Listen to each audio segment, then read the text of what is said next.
Hey everyone! Tonight, we are traveling far beyond the edges of recorded memory, back to the first cities humankind ever built, and to the gods who, according to ancient stories, shaped everything we became. Imagine this?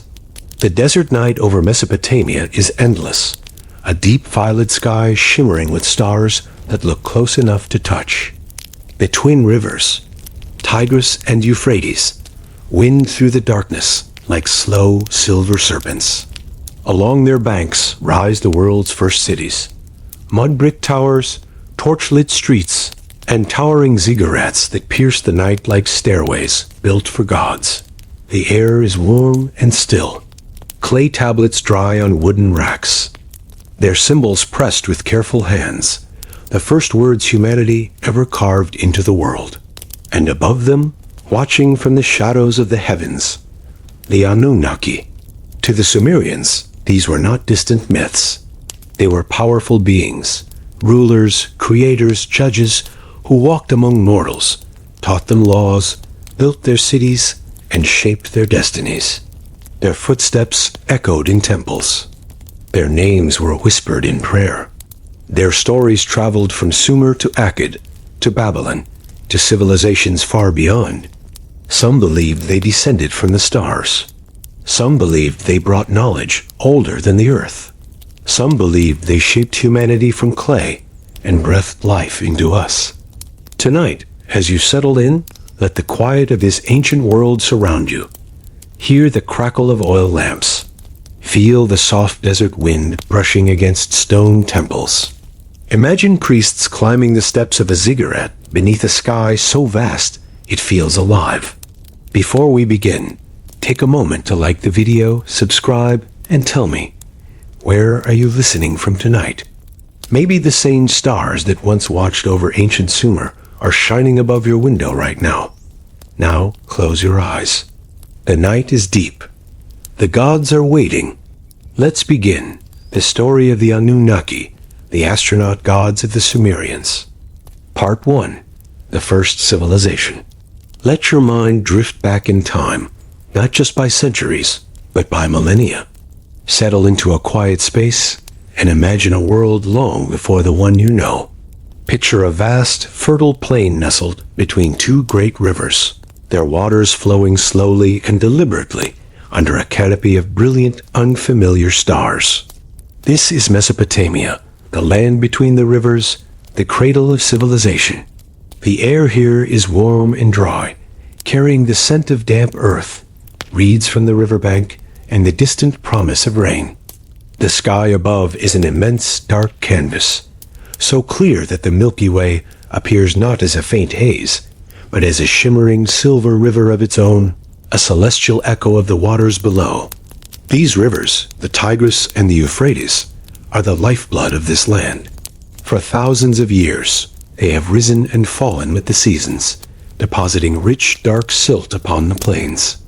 It is this soil, a gift from the water, that allowed the first seeds of civilization to sprout.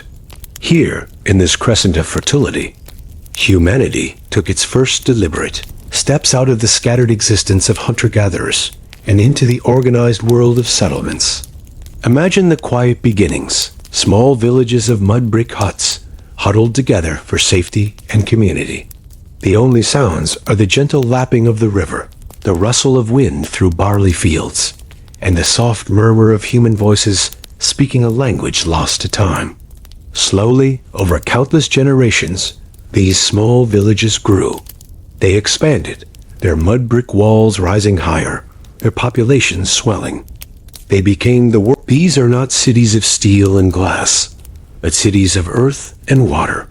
Their buildings are made from sun-dried bricks, cool to the touch, their shapes organic and rounded.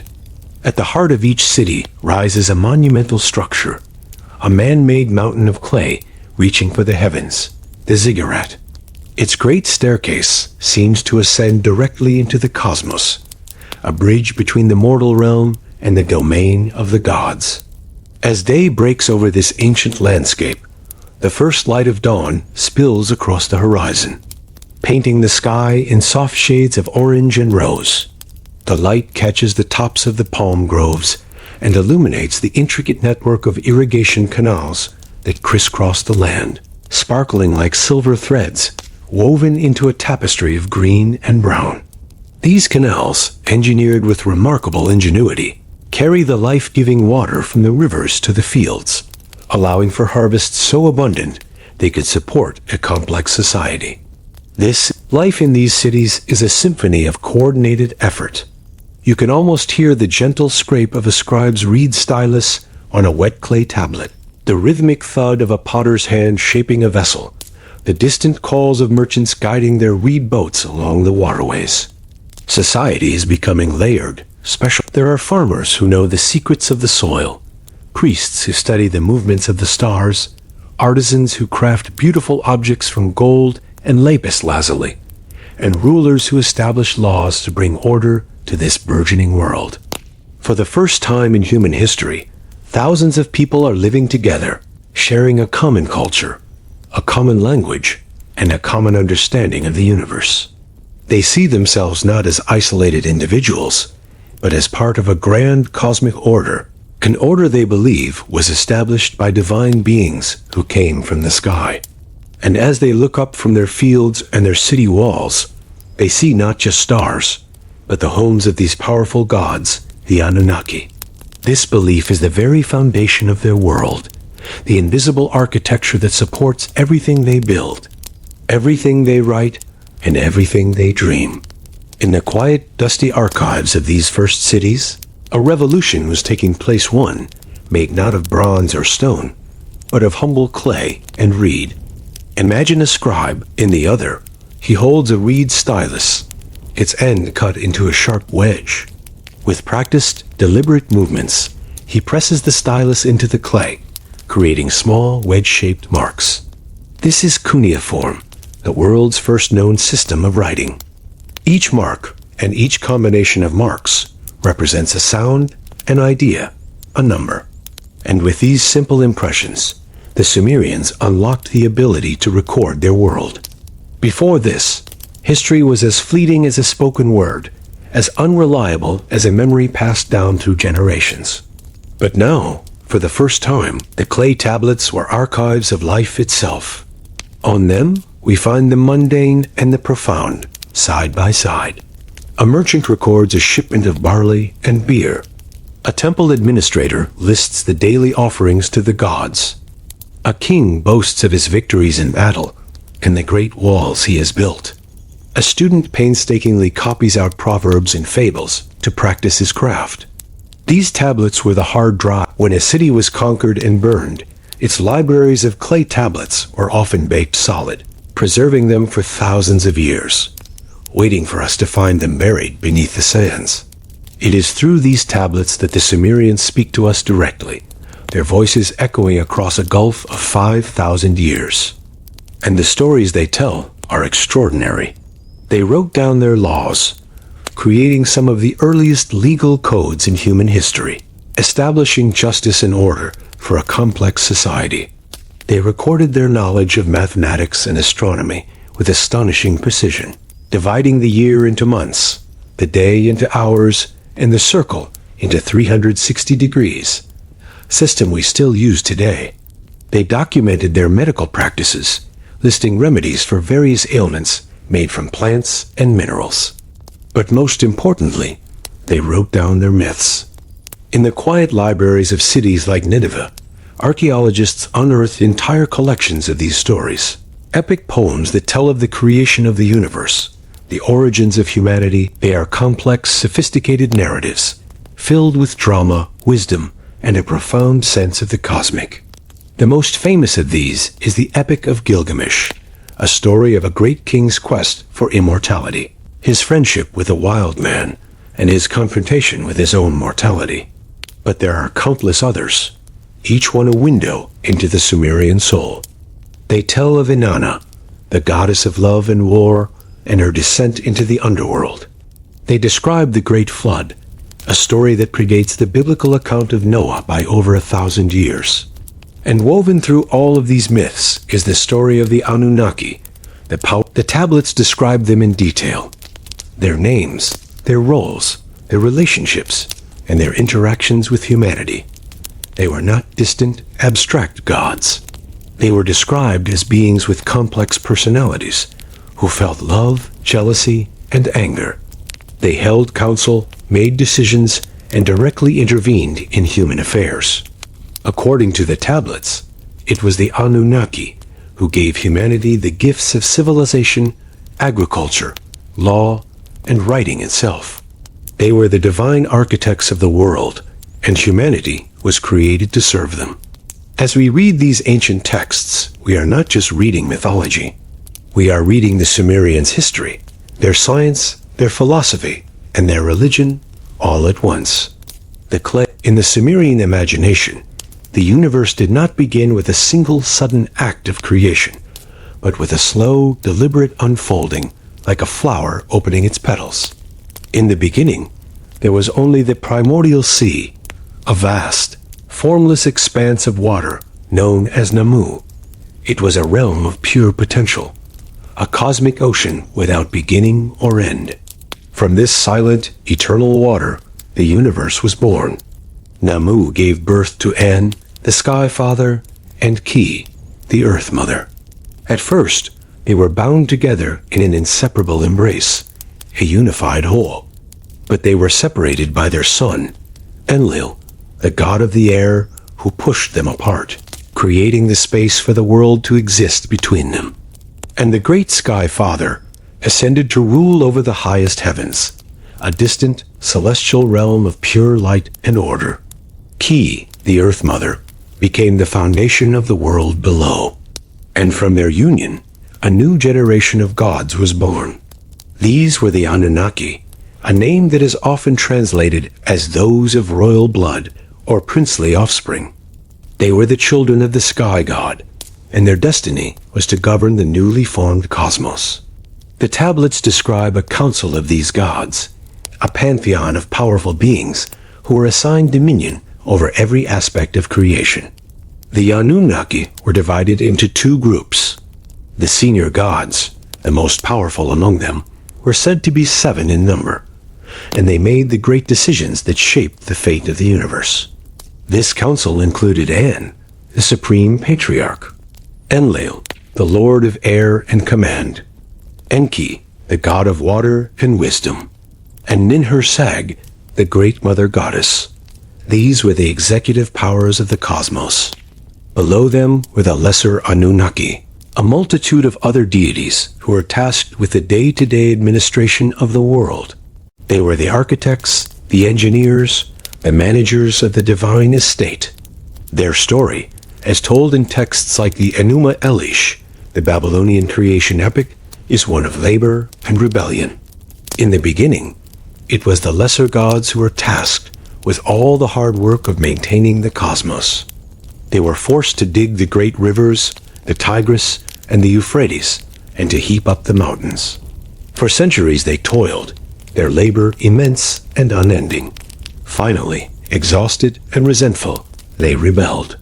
They burned their tools and surrounded the temple of their overseer, the great god Enlil, demanding relief from their suffering. The gods were thrown into a crisis. The work had to be done, but the divine workforce was on strike. It was then that the wise and ingenious god Enki proposed a solution. He suggested that a new lesser being should be created, a being who could take over the labor of the gods. And so, with the help of the mother goddess Ninhursag, he set out to fashion the first humans.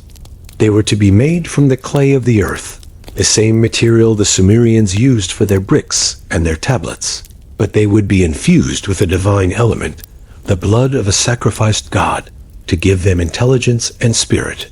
Their purpose was simple and clear. They were to be the workers, the servants of the Anunnaki. They would till the fields, dig the canals, build the temples, and provide the offerings of food and drink that the gods required. From their very inception, humanity was defined by its relationship to these powerful celestial beings. They were not created as equals, but as helpers, born to bear the yoke of the gods and to maintain the cosmic order they had established.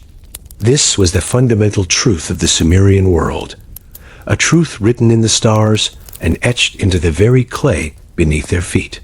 From the flat, alluvial plains of Sumer, the sky was not just a ceiling, but a living entity, a divine scroll on which the gods wrote their intentions. The Sumerians were obsessive sky watchers, their gaze constantly drawn upward to the rhythmic, predictable dance of the celestial bodies. The sun, the moon, the planets, and the stars were not mere balls of fire or rock. They were the manifestations of the gods themselves, their chariots, their messengers, their very essence. The sun, Utu, was the god of justice, who journeyed across the sky each day, seeing all that happened below. The moon, Nanna, was his father, a serene and wise deity who measured the passage of time with his waxing and waning phases. And the planets, which they called wandering stars, were associated with other major gods of their pantheon. At the physical and spiritual center of every Sumerian city stood the ziggurat, a terraced temple that dominated the landscape. These were not just places of worship. They were astronomical observatories, the most advanced of their time. From the highest platform of the ziggurat, a small sacred temple was built, the home of the city's patron god. Here, in the quiet of the night, far above the sleeping city, the priests would ascend the great staircase to commune with the heavens. They were the astronomers, the scholars of the celestial arts. They meticulously tracked and recorded the movements of the stars and planets, believing that, in these celestial patterns, they could read the future and discern the will of the Anunnaki. Their knowledge was staggering in its precision. They mapped the constellations, giving them names that have echoed down through the ages. Names that would later be adopted and adapted by the Babylonians, the Greeks, and the Romans. They identified the ecliptic, a path the sun appears to trace across the sky throughout the year, and they divided this path into 12 segments, creating the world's first zodiac. This was not astrology in the modern sense of personal horoscopes. It was a form of national and religious divination. The position of Jupiter, associated with their chief god Marduk, might foretell a bountiful harvest or a victory in battle. A lunar eclipse could be a terrifying omen, a sign of a god's displeasure that required immediate appeasement through rituals and prayers. The priests compiled vast catalogs of astronomical observations on their clay tablets. They could predict eclipses with remarkable accuracy. They understood the synodic periods of the planets, the time it takes for them to reappear in the same spot in the sky relative to the sun. They developed sophisticated mathematical models to describe these celestial movements, using a base 60 system that was so efficient and elegant that we have inherited it in our measurement of time in a full circle of degrees. This deep connection between mathematics and the cosmos was fundamental to their worldview. The universe was not chaotic. It was a place of intricate, predictable order, an order established and maintained by the Anunnaki. To stand atop a ziggurat on a clear Mesopotamian night must have been a profound experience. Below, the city is a grid of silent, sleeping homes. Above, the sky is a breathtaking dome of glittering light, so close it feels as if you could reach out and touch it. There is no light pollution, only the soft glow of a few torches in the temple. The air is still. In this deep silence, the movements of the heavens would seem all the more significant, all the more deliberate. It was in these moments that the priests felt they were truly at the threshold between the human and the divine. They were not just observing the sky. They were reading a divine message, a cosmic tablet written by the gods themselves. And the messages they read would guide the decisions of kings, the timing of festivals, and the fate of the entire civilization that thrived below. The heavens were their clock, their calendar, and their sacred text. In the minds of the Sumerians, the Anunnaki were not confined to their distant celestial homes. Their presence was felt not just in the turning of the stars, but here on Earth, in the very fabric of daily life. The myths and legends recorded on the clay tablets are filled with stories of these gods walking among mortals, their feet treading the same soil, their influence shaping the course of human history in the most direct and tangible ways. They were seen as the founders of civilization itself, the divine teachers who lifted humanity out of a primitive state and gave them the tools they needed to build a great society. According to the texts, after humanity was created, the Anunnaki descended to the earth to establish the first cities. The Sumerian king list, an extraordinary document that blends myth and history, states that kingship descended from heaven. It then lists a series of kings who ruled from the first cities, like Eridu and Bad Tibira, before a great flood swept over the earth. What is remarkable about these first kings is the length of their reigns. They are said to have ruled for tens of thousands of years each. This has led many to believe that these kings were not mortal men, but the Anunnaki themselves, ruling directly over humanity in a golden age of divine governance. The city of Eridu, considered by the Sumerians to be the very first city in the world, was said to have been founded and built by the god Enki himself. It was his earthly home, the place where he resided when he came down from the heavens. The legends tell us that it was Enki who taught humanity the arts of building, agriculture, and craftsmanship.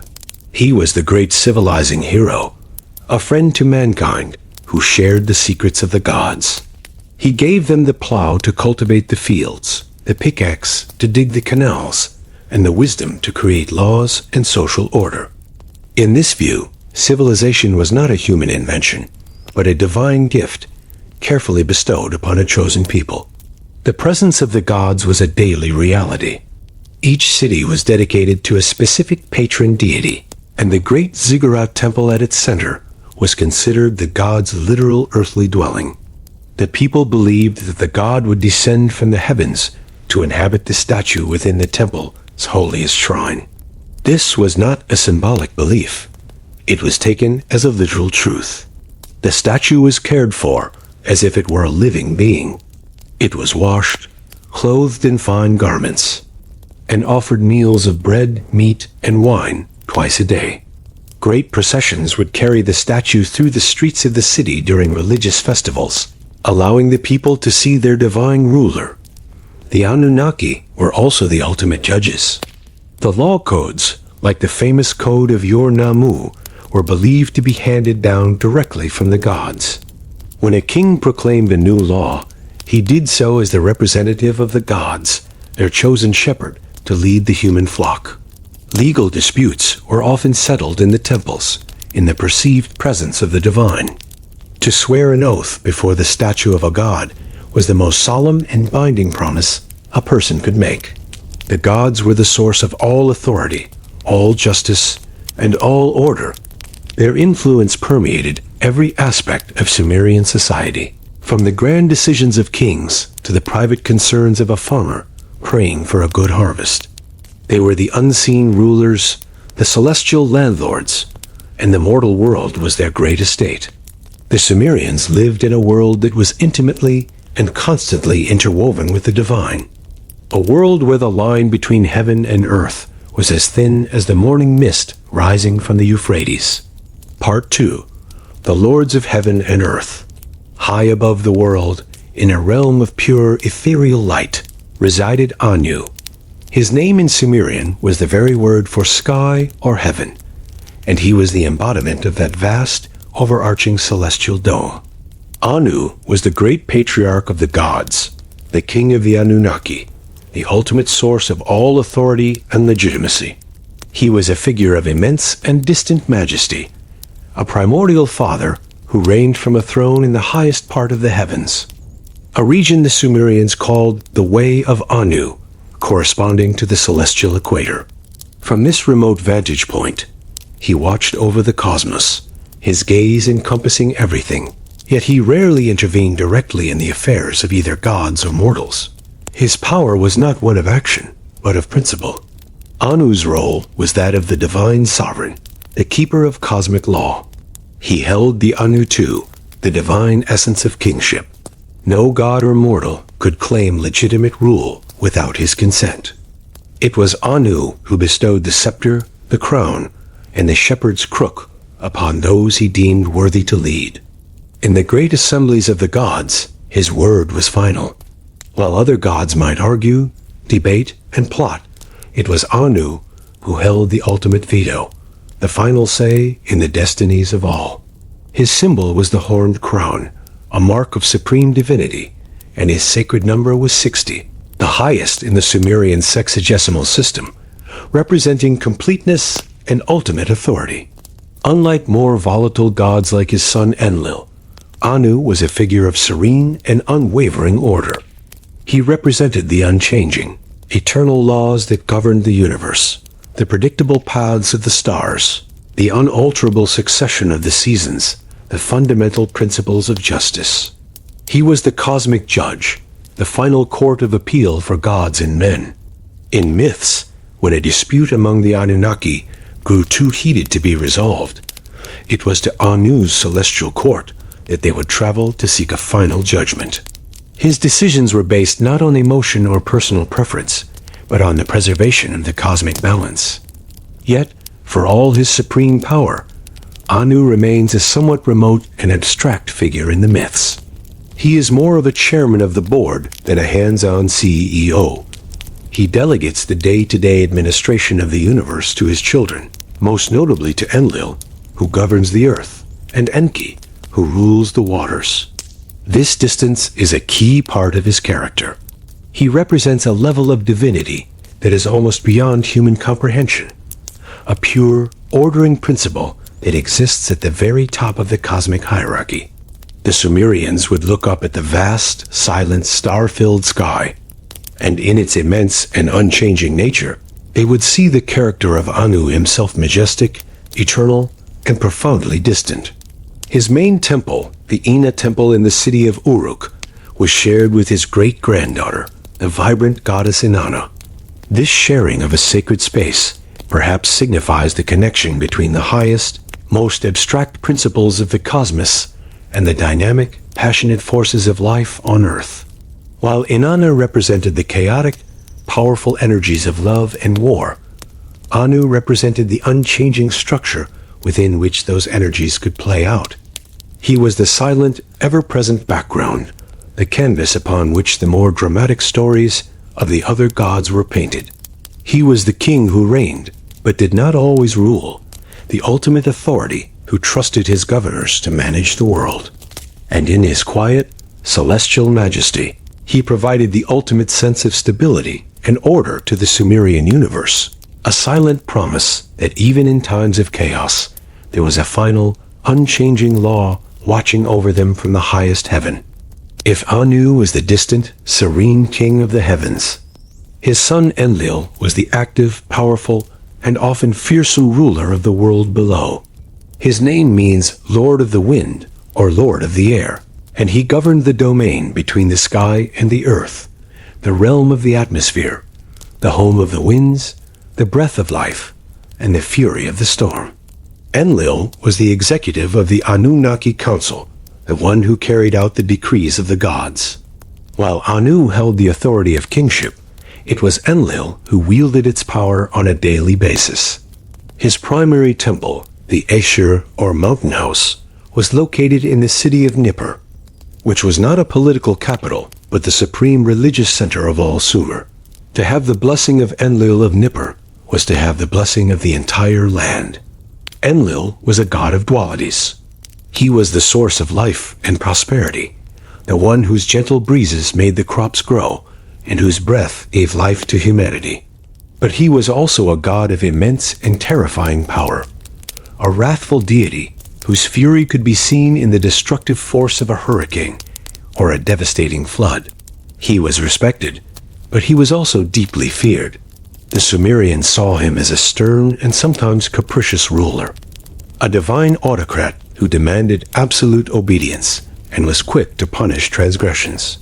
He was the enforcer of the cosmic order, and he did not tolerate chaos or disrespect. His most famous and fearsome act is detailed in the Atrahasis epic and the Epic of Gilgamesh.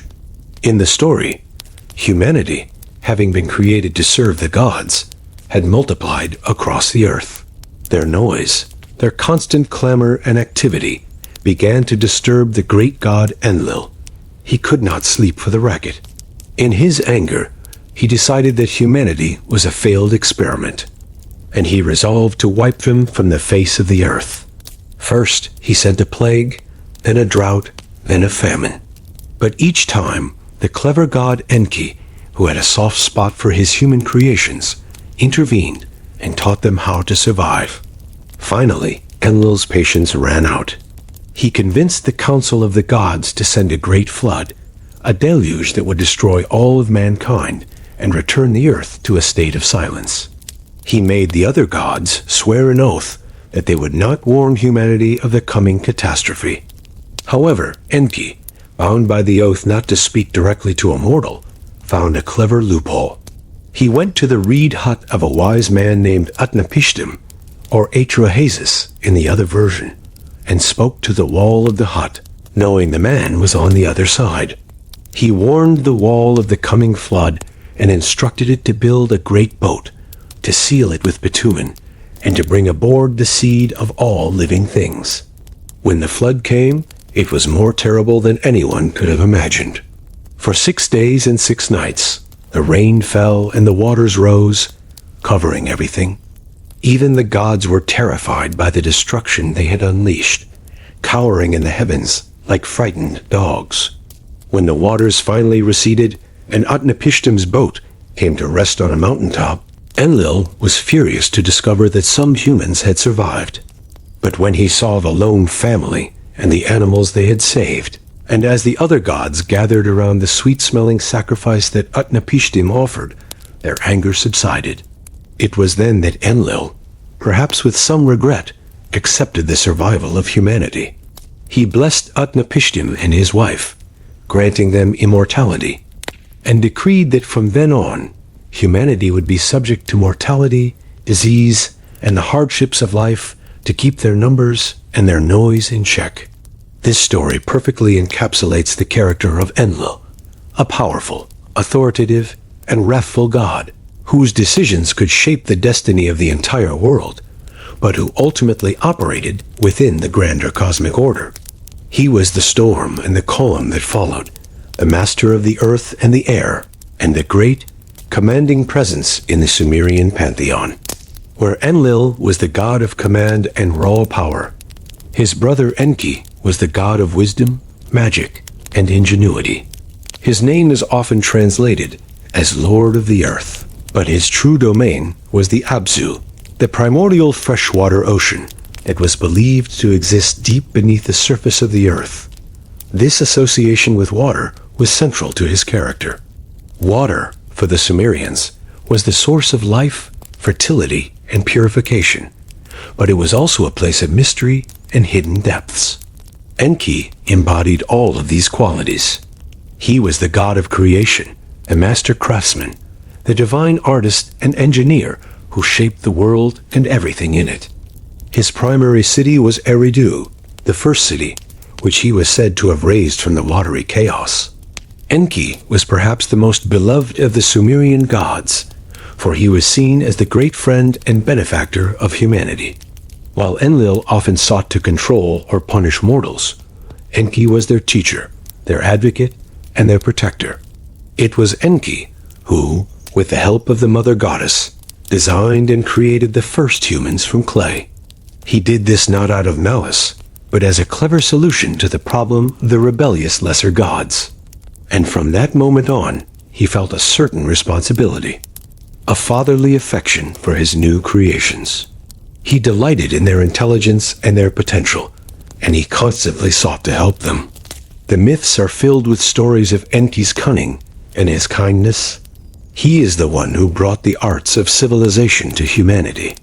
In one famous myth, the story of Enki and the world order, he systematically organizes the entire world, assigning roles to the other gods, establishing the patterns of nature, and filling the rivers with fish and the fields with grain.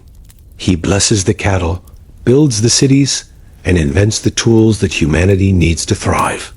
In another story, he engages in a contest with the mother goddess Nin-Her-Sag, where they take turns creating new beings, and Enki always manages to find a useful purpose for each of her creations, no matter how strange, demonstrating his ability to bring order and meaning to everything. He was also a master of magic and trickery, a divine Promethean figure who often worked against the stricter decrees of the other gods for the benefit of mankind. His most famous intervention was, of course, his decision to save humanity from Enlil's great flood. By cleverly circumventing his oath, he ensured the survival of life on Earth, directly defying the will of the most powerful god in the pantheon. This act cemented his reputation as the protector of humanity. In another tale, the goddess Inanna, wanting to bring greatness to her city of Uruk, travels to Eridu to visit Enki. She challenges him to a drinking contest, and after he has passed out from too much beer, she steals the Ami, the sacred principles of civilization, dozens of divine decrees that represent all the key aspects of culture, from kingship and law to weaving and music. She loads them onto her boat and escapes back to Uruk. When Enki awakens and realizes what has happened, he sends his sea monsters to retrieve the Ami. But Inanna, with her own cleverness, manages to defeat them and bring the gifts of civilization to her people. Enki, in the end, accepts his defeat with a laugh, admiring her audacity. This story shows another side of Enki. He is not a stern, infallible god, but a relatable, almost human figure who enjoys a good party, can be tricked, and appreciates cleverness in others. He was the god of the artisans, the scholars, and the magicians. He was the source of all secret knowledge, the one who whispers solutions in dreams.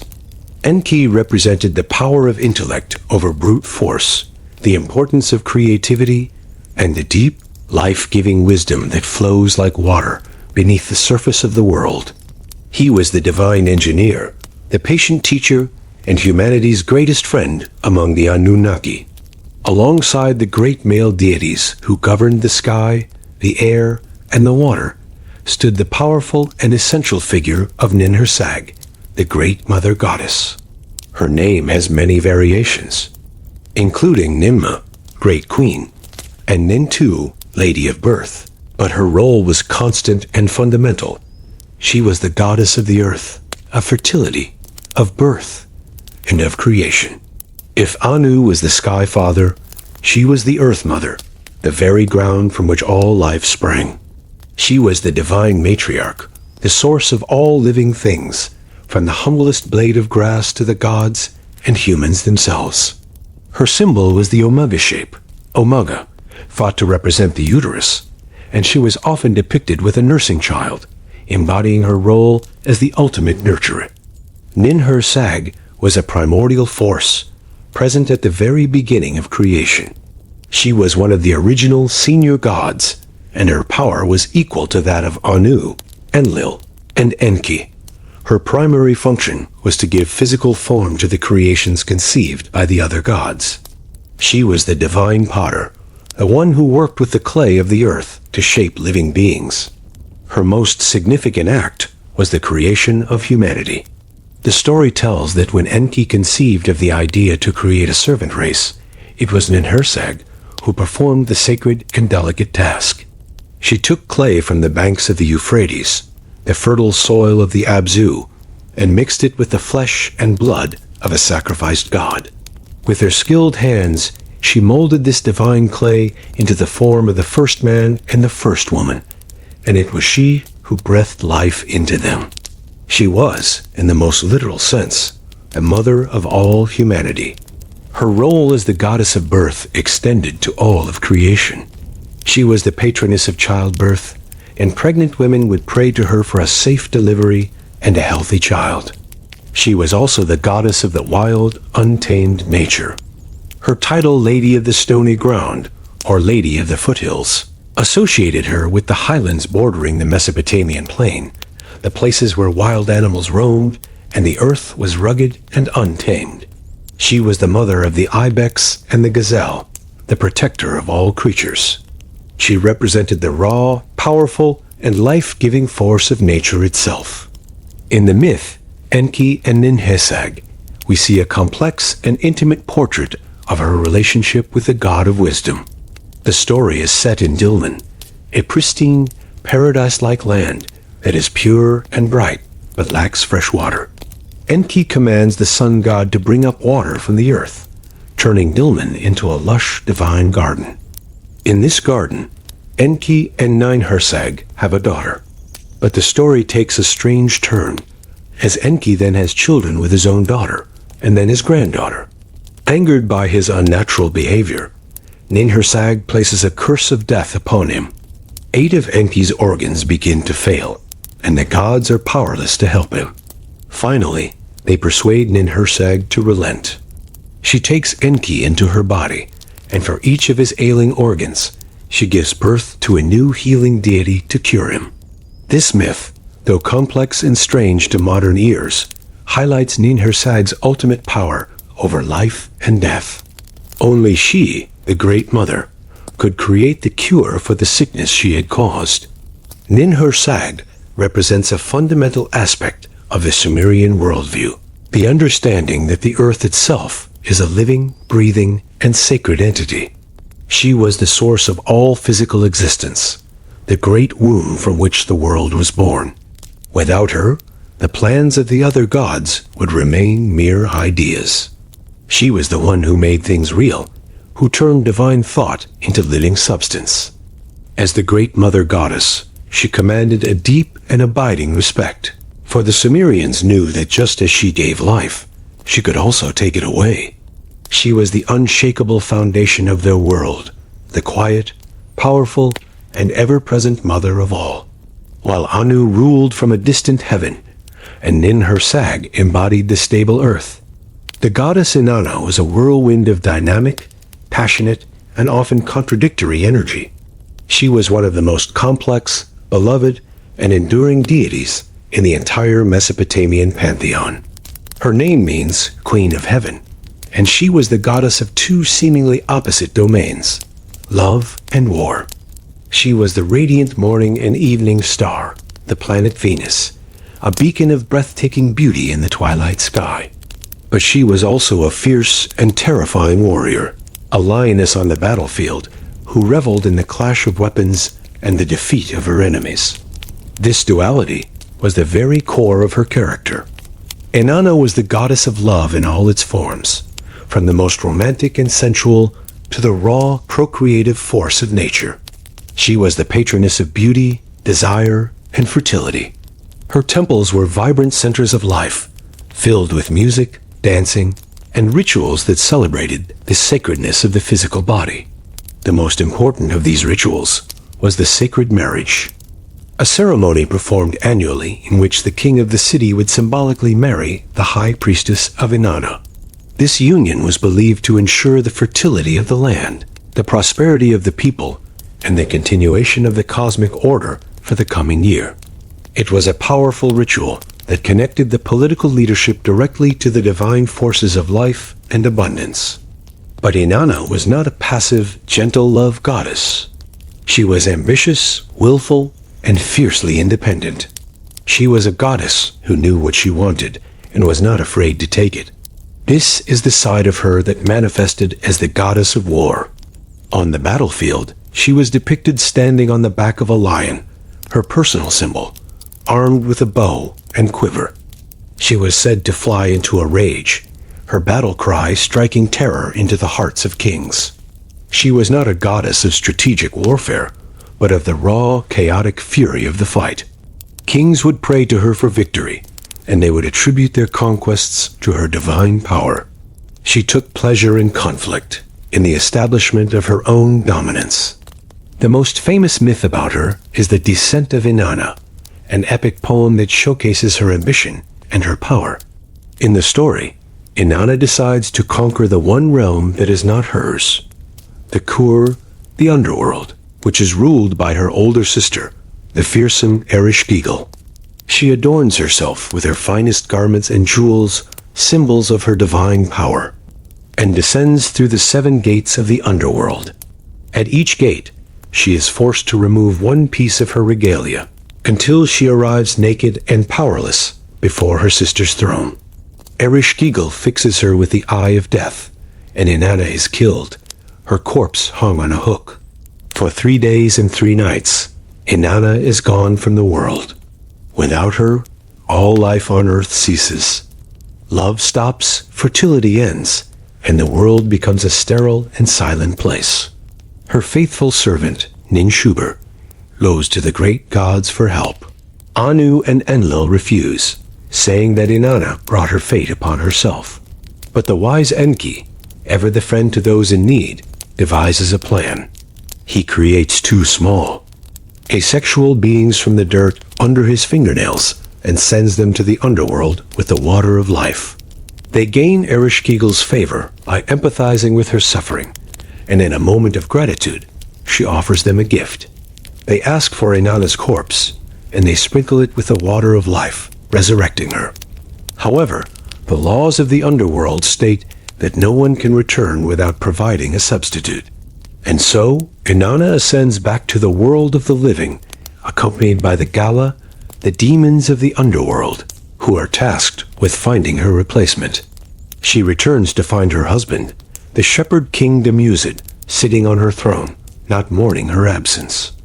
In a fit of rage and betrayal, she points him out to the demons, and he is dragged down to the underworld in her place. This powerful and dark story reveals the depth of Inanna's character, her boundless ambition, her vulnerability, her connection to the cycles of life and death, and her capacity for both great love and terrible fury. She was a goddess who contained all of life's contradictions, a radiant and dangerous star who captured the heart of Sumerian worship for centuries. Part 3. Creation and Control in the Cosmic Dawn.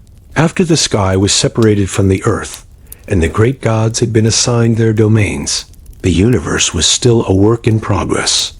The world was new, pristine, and vast, but it required constant upkeep.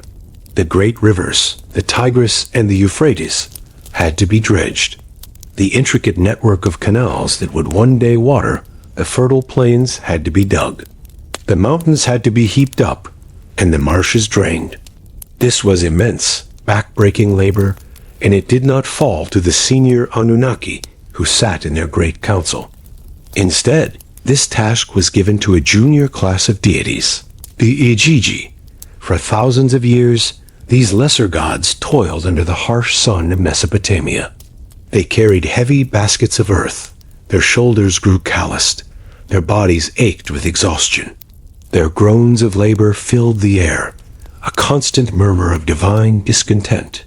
For 40 long years, the texts tell us, they suffered this drudgery. Their resentment simmered and boiled over. A leader emerged among them, and a plan was hatched. In the dead of night, they threw down their spades and pickaxes, setting them ablaze in a great bonfire of defiance. Their tools, the symbols of their servitude, were now reduced to ash. Then, as one, they marched on the Eker, the temple palace of their overseer, the mighty god Enlil. They surrounded his gates, their numbers a silent, menacing shadow in the darkness. The guards were stunned, and the god Kalkol, the chamberlain, barred the doors, sending a message of alarm to his master. Enlil, the lord of the air in command, was shaken. He heard the roar of the crowd, a sound of rebellion at his very doorstep. He called for his weapons, his face pale with a mixture of anger and fear. The cosmic order was on the verge of collapse. An emergency council of the great Anunnaki was convened. Anu, the distant king of the sky, was brought down to the assembly. Enki, the wise lord of the waters, was present. Enlil stood before them, demanding to know who had incited this insurrection. He wanted to wage war against the Igigi, to crush the rebellion with overwhelming force. But Anu counseled caution. He suggested they investigate, to hear the grievances of the lesser gods. An envoy was sent out, and he returned with their simple, desperate message. The work is too hard. The distress is too great. We will no longer bear this burden.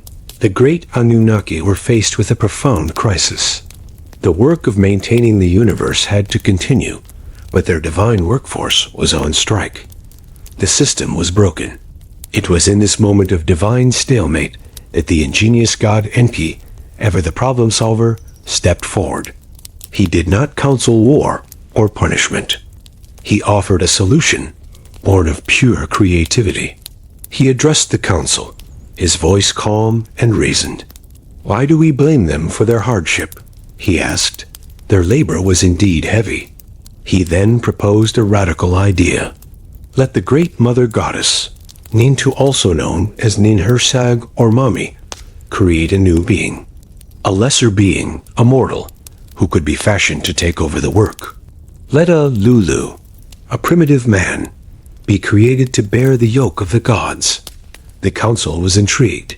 The idea was brilliant. It would solve the labor crisis and restore peace to the heavens. They summoned the mother goddess, the midwife of the gods. Enki presented his plan to her. "You are the womb, the creator of destinies," he said. "Create a mortal. Let him bear the toil of the gods." Ninhursag agreed, but she stated that she could not do it alone. The being must be made of clay, the substance of the earth, but it needed something more. It needed a divine spark, an element of spirit and intelligence, so that it could understand instructions and perform its tasks. A plan was formed, both sacred and terrible. One of the gods would have to be sacrificed. His flesh and blood would be mixed into the clay, infusing the new creatures with a measure of divinity. The council chose a god named Geshtu-e, a deity who was described as having intelligence. He was sacrificed, and from his essence, humanity would be born. Ninhursag, the Great Mother, began the sacred and delicate work. She took clay from the heart of the Abzu, the fresh waters beneath the earth. She mixed it with the flesh and blood of the slain god. The other goddesses gathered around her, assisting in the ritual, spitting upon the clay to bless and bind it. With her skilled hands, Ninhursag then pinched off 14 pieces of this divine mixture. She set 7 pieces to her right and 7 to her left. A brick was laid between them, a sacred birthing tool. Then, in the House of Fate, the first humans were brought into being. The 7 pieces on the right became the first males, and the 7 on the left became the first females. The destiny of these new creatures was sealed at the moment of their creation. Their purpose was singular, to serve. They were given the pickaxe and the spade, the tools the Ajiji had thrown down in disgust. Their lives would be defined by labor, by tilling the fields, digging the canals, building the temples, and providing the steady stream of food and drink that the gods required for their sustenance. Humanity was born from a divine crisis, fashioned from earth and spirit, a race of servants created so that the gods could finally be at ease. This was not a story of love, but of cosmic engineering, and it placed humanity in a position of perpetual servitude to the powerful celestial beings who had dreamed them into existence. Once humanity had been created, a race of laborers toiling in the fields and digging the canals, they were not simply left to their own devices. The Anunnaki, having solved their own labor crisis, now had a new project, managing their mortal workforce. Humanity, in its primitive state, was not yet equipped to build the kind of world the gods envisioned. They needed guidance. They needed tools, not just of the body, but of the mind. And so, according to the Sumerian texts, the gods themselves descended to become the great teachers of mankind, bestowing upon them the knowledge and skills necessary to create a complex society. Civilization, in this view, was not a slow, human-driven process of trial and error. It was a series of divine gifts, a curriculum handed down from the heavens. The first and most fundamental gift was agriculture. The myths describe a time when early humans ate grass like sheep and drank water from ditches. It was the gods who taught them the secrets of the harvest. They introduced them to wheat and barley, gave them the plow to break the soil, and showed them how to harness the power of oxen to do the heavy work. They taught them the rhythm of the seasons, the right time to plant and the right time to reap. This knowledge transformed human existence, allowing for settled communities and the production of surplus food. This surplus was the very foundation of civilization, freeing up a portion of the population to pursue other tasks beyond mere subsistence. And of course, a significant portion of this surplus was destined for the temples, as offerings to the gods who had made it all possible. With settled life came the need for order. As villages grew into towns and towns into cities, new challenges arose. How were people to live together peacefully? How were disputes to be settled? Again, the gods provided the answer. They bestowed upon humanity the concept of law and justice. The texts tell of how the gods established kingship, lowering it from heaven as a tool to manage the human populace. The king was the shepherd of his people, but he was a shepherd appointed by the gods, tasked with enforcing their divine will on earth. The great law codes, like that of King Ur-Nammu, were presented not as human inventions, but as transcriptions of divine ordinances, given by the gods to ensure fairness and stability in the land. The principles of justice, property rights, and social contracts were all seen as part of this divine package. Next came the arts of building and craftsmanship. The Sumerians looked at their magnificent cities, with their towering ziggurats and massive defensive walls, and saw the hand of the gods in their design. It was Enki, the master craftsman, who was said to have taught humanity the secrets of architecture and engineering. He gave them the brick mold, a simple but revolutionary tool that allowed for the mass production of building materials. He taught them how to lay foundations, how to build arches, and how to create the monumental structures that would serve as both homes for the gods and symbols of human achievement. Other deities were patrons of other crafts. The goddess Itu taught the art of weaving, transforming flax and wool into cloth. The god Nin-Ildu was the master of carpentry, and Guskin Banda was the patron of goldsmiths and jewelers, teaching them how to fashion beautiful objects from precious metals.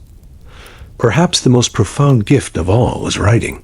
As society grew more complex, with its expanding trade, its detailed temple inventories, and its elaborate legal systems, the need for a reliable method of record-keeping became paramount. It was at this point, the myths suggest, that the gods introduced cuneiform. This was more than just a practical tool. It was a way to conquer time and memory. It allowed for the preservation of knowledge, the transmission of stories, and the administration of an empire. With writing, the wisdom of the gods could be inscribed on clay for all time. Their myths, their rituals, their sacred laws, all could now be recorded with perfect fidelity. This divine technology elevated humanity to a new level of consciousness, allowing them to create a culture that was both deep and enduring. From farming to law, from architecture to writing, every pillar of Sumerian civilization was seen as resting on a divine foundation. They were the grateful students of the Anunnaki, their world a reflection of the knowledge that had been generously and strategically passed down from the stars. The relationship between the Anunnaki and their human creations was not always one of peaceful tutelage. As humanity multiplied upon the earth, their numbers swelling in the new cities, a deep tension began to build. The very success of the civilizing project became a problem. The texts describe how the world became filled with the noise of humanity. It was not just the sound of voices, but the clamor of activity, the ceaseless thrum of a burgeoning population. This constant uproar grated on the nerves of the great god Enlil, the lord of the air, whose residence in the Acor temple was meant to be a place of serene authority.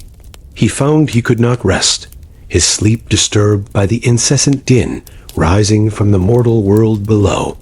His patience wore thin. In his mind, humanity had become a nuisance, a failed experiment that had grown out of control. He decided that the only solution was to reduce their numbers, to bring silence back to the earth. First, he unleashed a plague upon the land. But the wise god Enki, who held a deep affection for the humans he had helped create, was troubled by this. He sent a message to a mortal sage, Atrahasis, instructing him to build a temple to the god of pestilence and to make offerings, which successfully placated the god and ended the plague. Humanity once again began to thrive, and the noise returned. Frustrated, Enlil then decreed a great drought. The rain ceased, the fields cracked, and famine stalked the land. Again, Enki intervened. He taught Atrahasis how to manage the water resources, to dig wells deeper into the Abzu, Enki's own watery domain, and to create irrigation systems that could sustain them. The people survived, and soon their numbers and their noise were greater than ever before. Enlil was enraged. His authority had been challenged, his plans thwarted. He resolved to take a final, irreversible step. He would not just cull humanity, he would obliterate them entirely. He went before the great council of the Anunnaki and argued for a great flood, a cataclysmic deluge that would wash the world clean and restore the silence he so desperately craved. This time, he was determined that Enki would not interfere. He made every god in the assembly swear a solemn oath that they would not reveal the plan to any mortal. The fate of humanity was sealed. The gods agreed, and the preparations for the great destruction began. But Enki, the master of cleverness, was torn. He was bound by his oath, but he could not bear the thought of his creation being utterly destroyed. He devised a cunning loophole. He would not speak to a mortal man directly, but he could speak to an inanimate object. He traveled to the city of Shurippak, to the home of the man Utnapishtim, who is the same figure as Atrahasis.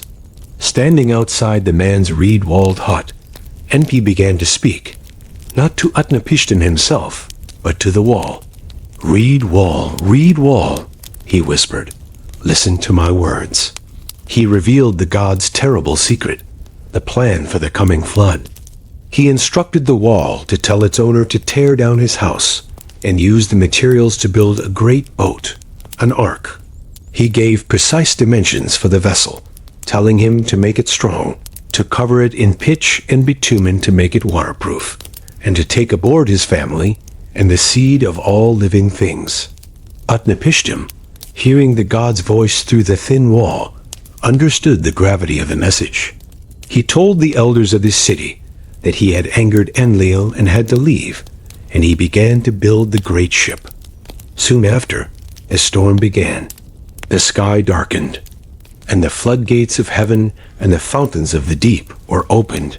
For 6 days and 7 nights, a torrential rain fell, and the ocean surged over the land. The epic describes the terror of the moment.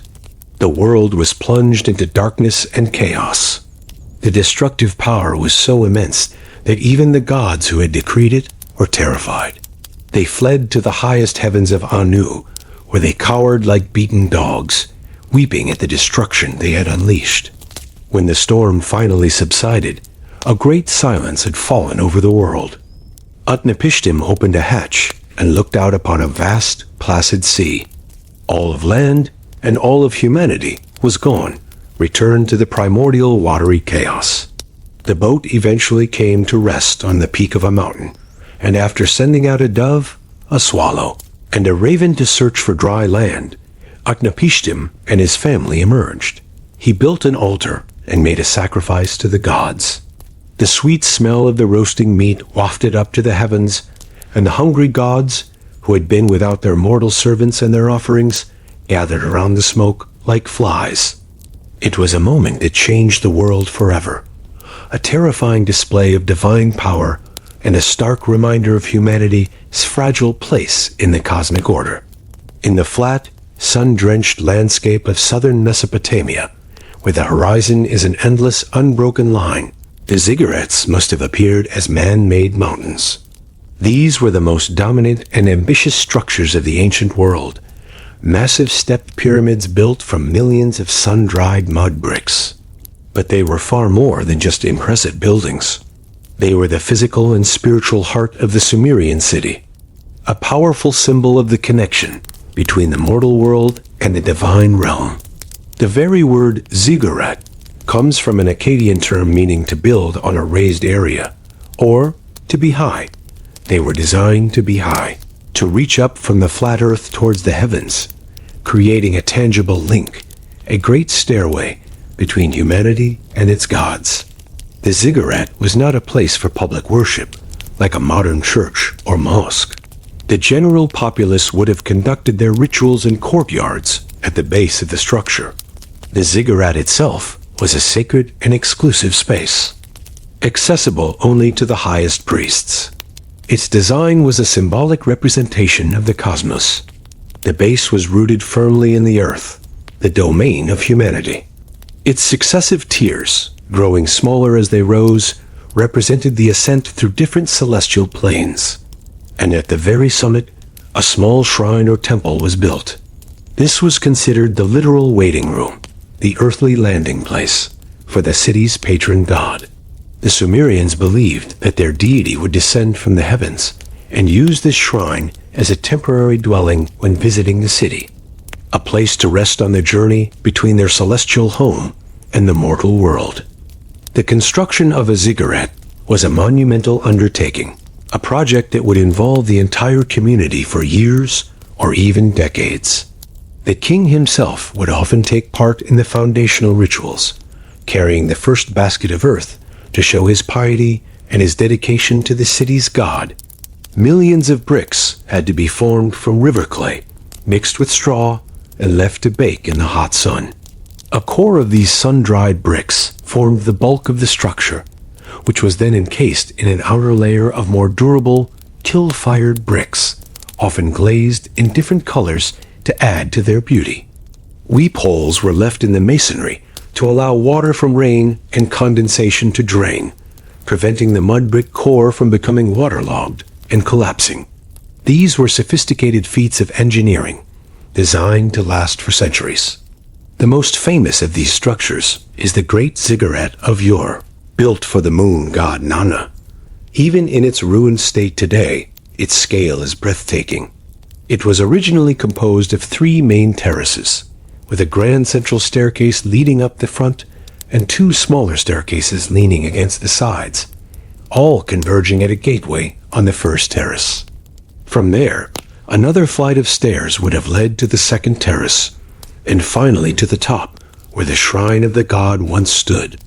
To ascend these stairs was to take a ritual journey.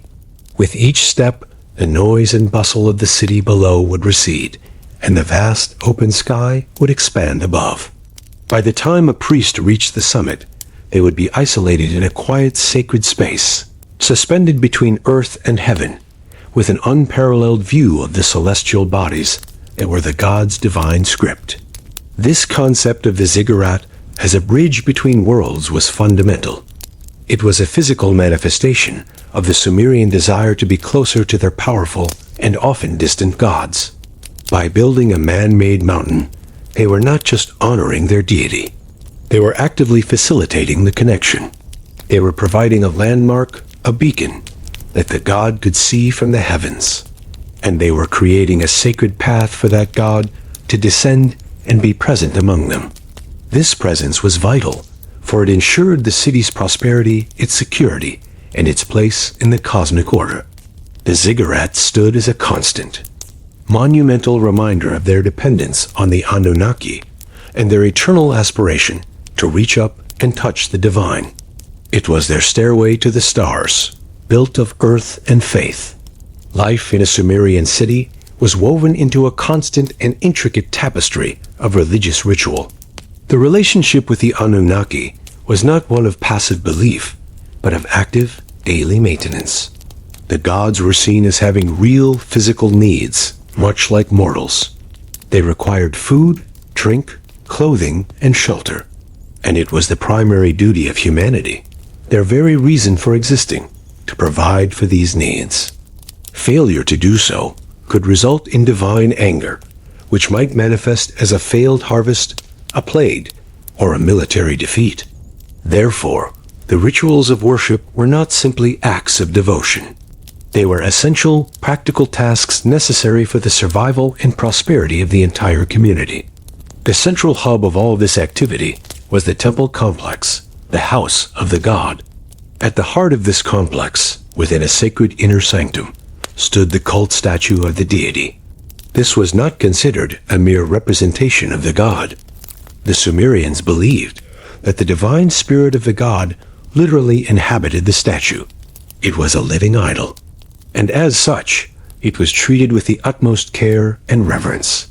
A select group of priests and priestesses were tasked with its daily upkeep in a series of rituals, known as the care and feeding of the god. Each morning at dawn, the temple would come alive. The priests would perform ablutions, purifying themselves before entering the god's presence. Hymns would be sung to gently awaken the deity. The doors to the inner shrine would be opened, and the statue would be greeted.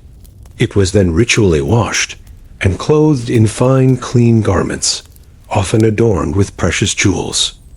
Then came the first of 2 daily meals. A grand feast was laid out on an offering table before the statue. Bread, cakes, honey, fruit, and roasted meats of mutton or beef. Libations of the finest beer and wine were poured into ceremonial vessels. The air would be filled with the sweet-smelling smoke of burning cedar or juniper incense, which was believed to be pleasing to the gods. For a time, the shrine would be sealed so that the god could invisibly consume the spiritual essence of the meal. The physical food and drink would then be removed and distributed among the temple staff, and in some cases, the king. This reversion of the offering was a significant part of the temple economy. The evening ritual would mirror the morning's, with another full meal and more hymns, before the god was put to bed for the night and the shrine doors were sealed. This daily cycle of care ensured that the god was kept happy, comfortable, and well-disposed towards the city. Beyond the daily rituals, the year was marked by a series of great public festivals, often timed to agricultural events like the spring planting or the autumn harvest, or to astronomical occurrences. During these festivals, the god's statue would be brought out of its temple and placed on a ceremonial barge or chariot. It would then be carried in a grand procession through the streets of the city, or sometimes even on a journey along the canals to visit the temple of another god in a neighboring city. This was a rare opportunity for the common people to lay eyes upon their divine ruler. The streets would be thronged with crowds of cheering, celebrating citizens. Music from lyres, harps, and drums would fill the air. It was a time of great public celebration and religious fervor, a reaffirmation of the bond between the city and its patron deity. Prayer and sacrifice were also personal acts.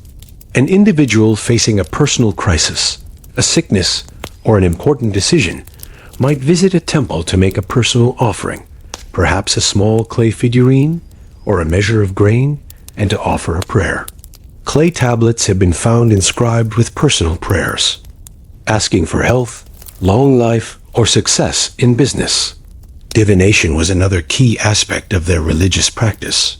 Before making any important decision, a king or an individual might consult a diviner, who would attempt to discern the will of the gods by examining the entrails of a sacrificed sheep, particularly the liver, which was seen as the seat of life, or by interpreting the patterns of oil dropped into a bowl of water.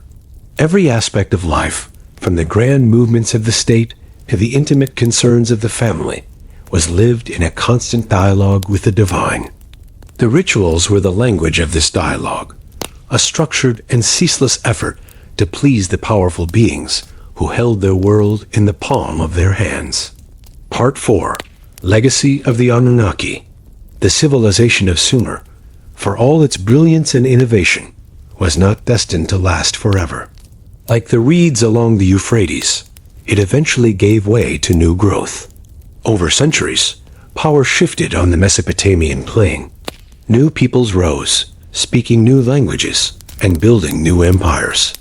First came the Akkadians, a Semitic people led by the mighty Sargon the Great, who forged the world's first true empire, uniting the disparate Sumerian city-states under a single banner. After the fall of Akkad, Sumer enjoyed a brief renaissance, but its time as the dominant cultural force was drawing to a close. The future belonged to a city that was once a minor town, a city whose name would echo through history with unmatched resonance. Babylon. The Babylonians, and later the Assyrians who vied with them for control of the region, were the direct cultural and religious heirs of the Sumerians. They did not erase the old ways. They absorbed them, adapted them, and built upon them. The foundations of their civilization, their writing system, their legal principles, their architectural techniques, their understanding of the cosmos, were all inherited directly from their Sumerian predecessors. They were standing on the shoulders of giants. And just as they inherited the material culture of Sumer, they also inherited their gods. The Anunnaki did not vanish with the decline of the Sumerian language. They simply learned to speak Akkadian. The great gods of the Sumerian pantheon lived on, often under new names, but with their core characteristics intact. The mighty Enlil remained the powerful and often fearsome god of command. The wise Enki became Ea, continuing his role as the god of water, wisdom, and the great friend to humanity. The serene moon god Nanna was worshipped as Sin. The sun god Utu became Shamash, the great divine judge to whom the famous Babylonian king Hammurabi would attribute his legendary law code. The pantheon was reshuffled, and in some cases reimagined, but its Sumerian roots were unmistakable. The most significant change in the divine hierarchy came with the political rise of Babylon itself. As the city grew to become the most powerful and important center in all of Mesopotamia, so too did its patron god. A once minor deity named Marduk, whose name is barely mentioned in the early Sumerian texts, was elevated to a position of supreme authority. To justify this theological promotion, the Babylonian priests rewrote the old creation myths in an epic poem known as the Enuma Elish. In this new version, it is not the elder gods who bring order to the chaos, but the young, dynamic hero god Marduk.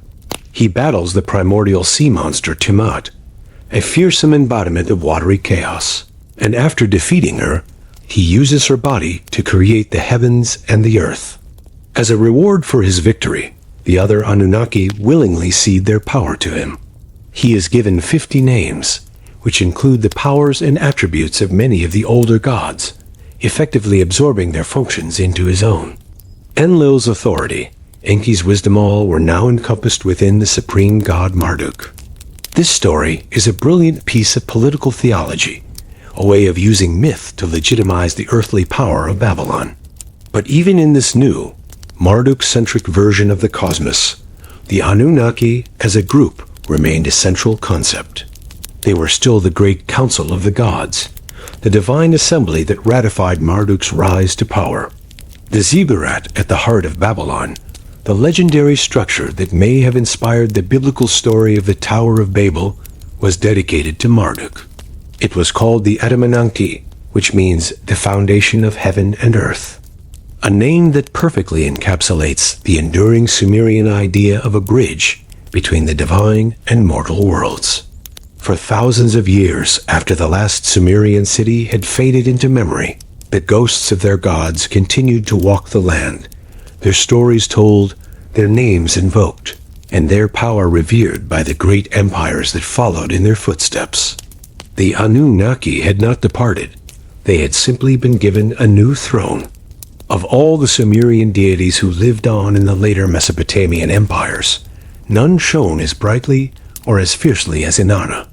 Her complex, passionate, and powerful nature resonated so deeply with the human experience that she was not just adopted, but embraced and magnified by the Akkadians, Babylonians, and Assyrians. Under her Akkadian name, Ishtar, she became the most prominent and widely worshipped goddess in the entire ancient Near East. Her cult spread far beyond the banks of the Tigris and Euphrates, her influence reaching from the shores of the Mediterranean to the mountains of Persia. She was the Great Queen, a goddess of such immense popularity that she sometimes seemed to eclipse even the chief male deities like Marduk or Ashur. As Ishtar, she retained the core duality that had defined her as Inanna. She was still the goddess of love, desire, and fertility, the radiant embodiment of sensual beauty. Her temples continued to be centers of sacred rites, celebrating life and procreation. But her aspect as a warrior goddess grew even more pronounced. For the Assyrians, a famously militaristic empire, Ishtar was the ultimate patroness of war. She was depicted as a terrifying, armor-clad figure, armed to the teeth, her lion companion always at her side. Assyrian kings would march into battle under her banner, praying to her for the strength to crush their enemies. They called her the Lady of Battle, and believed that she rode at the head of their armies, personally leading them to victory. She was no longer just a goddess who took pleasure in conflict. She was the divine engine of the entire Assyrian war machine. Her most famous myth, the Descent of Inanna, was retold and preserved as the Descent of Ishtar. The story remained largely the same, her ambitious journey to the underworld, her death at the hands of her sister Erikagal, and her eventual resurrection, but its preservation and popularity across millennia speak to its profound power. The story was a cornerstone of religious thought, a narrative that explored the great mysteries of life, death, and rebirth. It established Ishtar as a goddess who had conquered mortality itself, a deity who knew the secrets of the land of the dead and had returned, making her a powerful figure to appeal to in matters of life and death. The symbolism of Venus, the morning and evening star, remained central to her identity. As the first light to appear before the dawn and the last to linger after the sunset, she was a goddess of the threshold, a being who existed in the liminal spaces between night and day, between life and death, between love and war. Her celestial beauty was a constant presence in the sky, a reminder of her enduring power.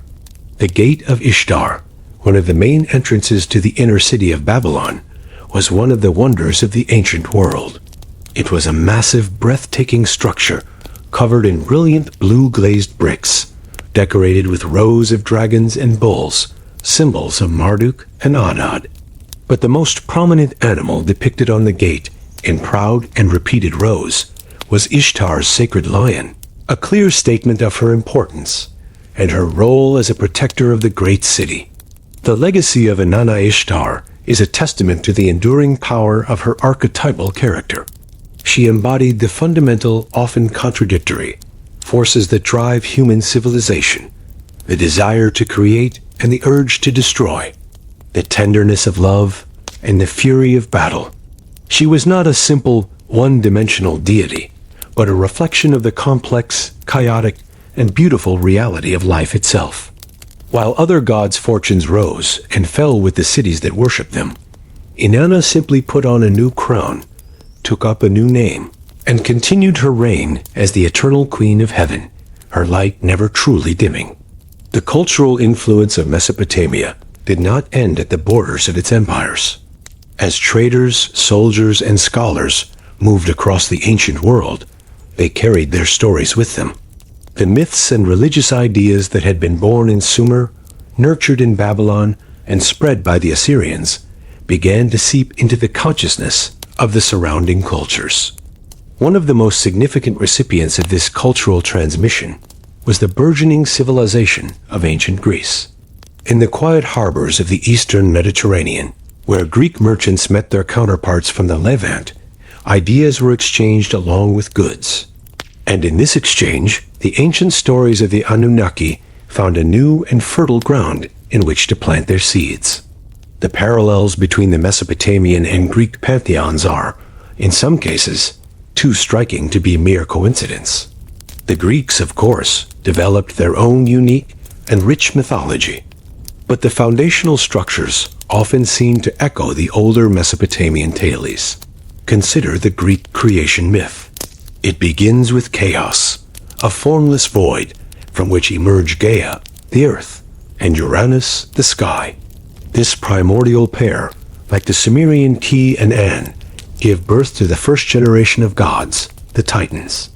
And just as the Sumerian Enlil separated his parents, the sky and earth, the Titan Cronus rises up against his father Uranus, castrating him and seizing power, thus separating the heavens from the earth and creating the world as we know it. The succession myth, the story of one generation of gods overthrowing the previous one, is a central theme in both cultures. The Anunnaki Council had its own internal struggles and rebellions. In Greece, this is dramatized in the Great War between the Titans and the Olympians. Zeus, the Greek god of sky and thunder, leads his siblings in a rebellion against their father, Cronus, who had been devouring his own children to prevent a prophesied overthrow. Zeus, much like the Babylonian Marduk, is a younger generation hero god who must defeat a chaotic older power to establish a new world order. And just as Marduk was confirmed as king by the assembly of the Anunnaki, Zeus becomes the king of the gods on Mount Olympus, dividing the rule of the cosmos between himself, the sky, his brother Poseidon, the sea, and his brother Hades, the underworld, a tripartite division of power that mirrors the Sumerian model of Anu, sky, Enlil, air, earth, and Enki, water. Specific deities also show remarkable similarities.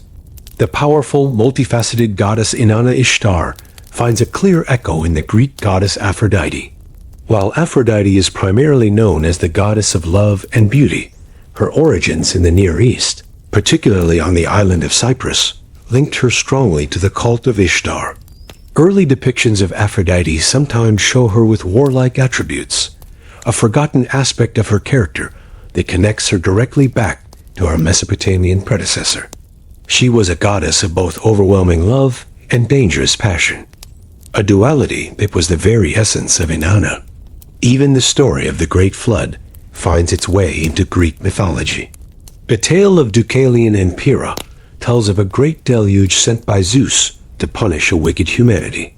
The wise Titan Prometheus, a figure who, like the Sumerian Enki, is a great benefactor and protector of mankind, warns his son Deucalion.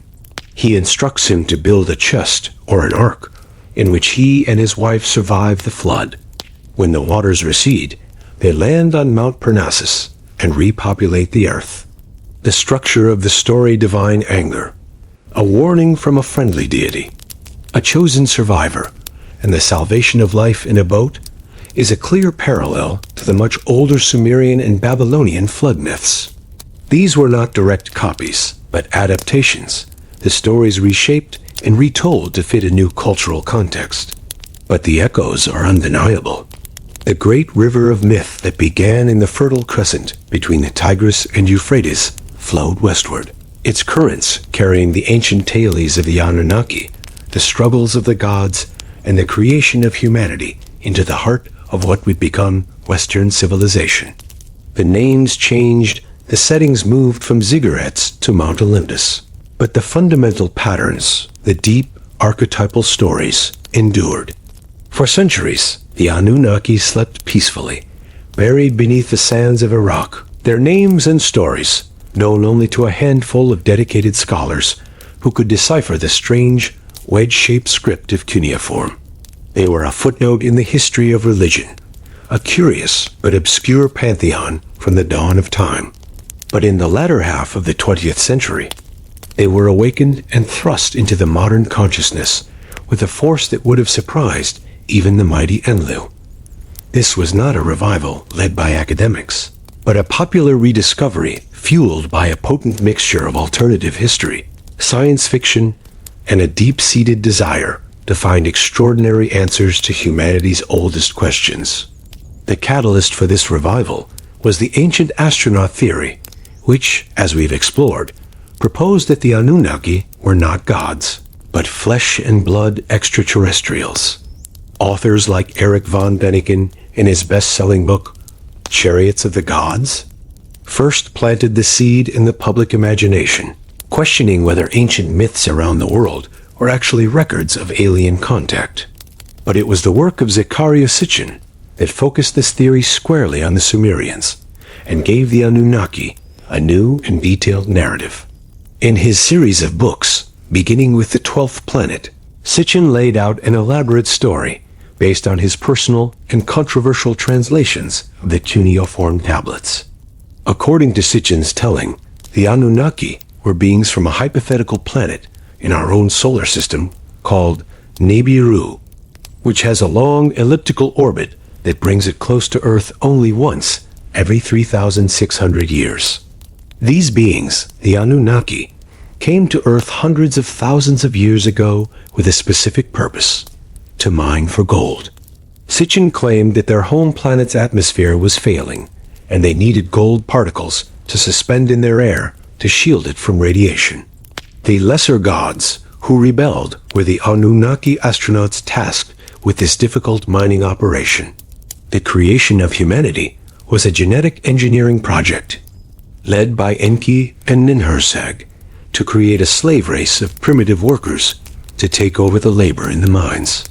The entire history of Sumer, in this view, was the history of an extraterrestrial colonial operation. This narrative, while dismissed by mainstream science and academia as pseudo-history, proved to be incredibly compelling. It took the fragmented, poetic myths and wove them into a single, coherent science fiction epic. It provided answers, however speculative, to questions that had long intrigued people. Who built the pyramids? Why were ancient civilizations so advanced? Where did we come from? The Anunnaki were no longer just ancient gods. They were our alien creators, our genetic ancestors. This modern myth of the Anunnaki has since become a global cultural phenomenon. It has spawned countless books, documentaries, and websites. It is a staple of late-night talk radio and online forums where believers and skeptics debate the evidence. The Anunnaki have become characters in novels, video games, and movies. Their names, Enki, Enlil, Inanna, familiar to millions who have never read a scholarly text on Sumerian religion.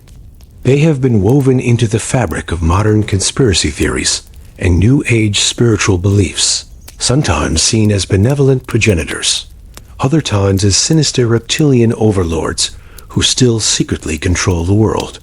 This revival is a fascinating case study in how ancient myths can be resurrected and repurposed to fit the anxieties and wonders of a new age.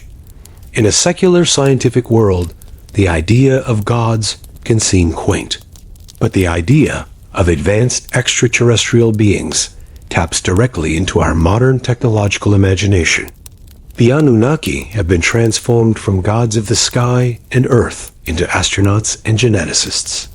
They have returned not in celestial chariots, but in the popular imagination, their ancient stories finding a new and unexpected life, proving that the tales written on clay 5,000 years ago still have the power to captivate and mystify us. And so, we find ourselves back where we began, under the vast, silent sky. The rivers, the Tigris and the Euphrates, have shifted their courses over the long millennia. The great cities of Sumer-Eridu, Uruk, Ur, now just quiet. Windswept mounds in the Iraqi desert, their ziggurats eroded by time into little more than hills of clay. The bustling streets are silent.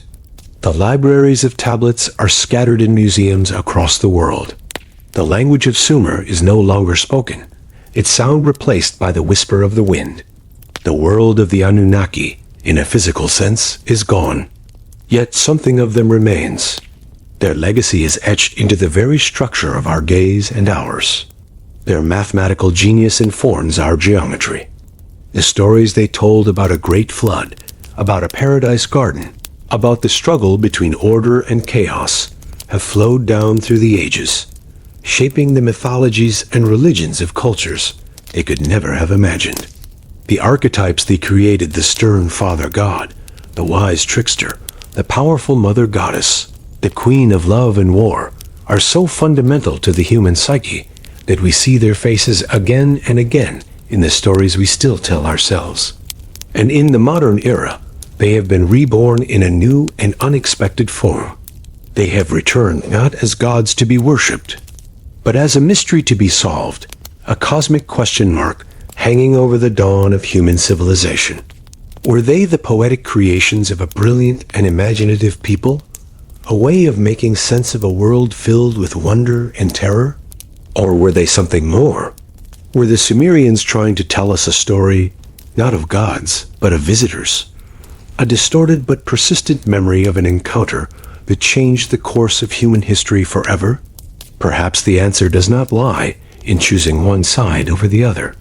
Perhaps the true power of the Anunnaki story is that it can be both at once. It can be a beautiful and complex mythology, a testament to the human capacity to find meaning in the cosmos. And at the same time, it can be a tantalizing what-if, a thought experiment that pushes the boundaries of our imagination and forces us to look at our own history with a sense of wonder. So as you settle into the quiet of the night, let your mind drift back to that ancient land. Picture the priest on the high terrace of the ziggurat, his eyes fixed on the slow, majestic procession of the planets across the sky. He saw the home of his gods. We see burning gas and distant rock. But perhaps, in the deep silence, we are both looking at the same thing. The world has changed, empires have risen and fallen, and our understanding of the universe has been transformed. But the stars still watch, just as they did 5,000 years ago. They hold their secrets close, and in their silent, glittering light, the Anunnaki, whether gods or visitors, remain, a timeless and captivating whisper from the very beginning of our story. Part 5. The Enduring Echoes. In the highest heavens, within the sacred council of the Anunnaki, there existed an object of unimaginable power. It was not a weapon, nor a crown, but something far more fundamental. It was the Dubnamter, a tablet of destinies.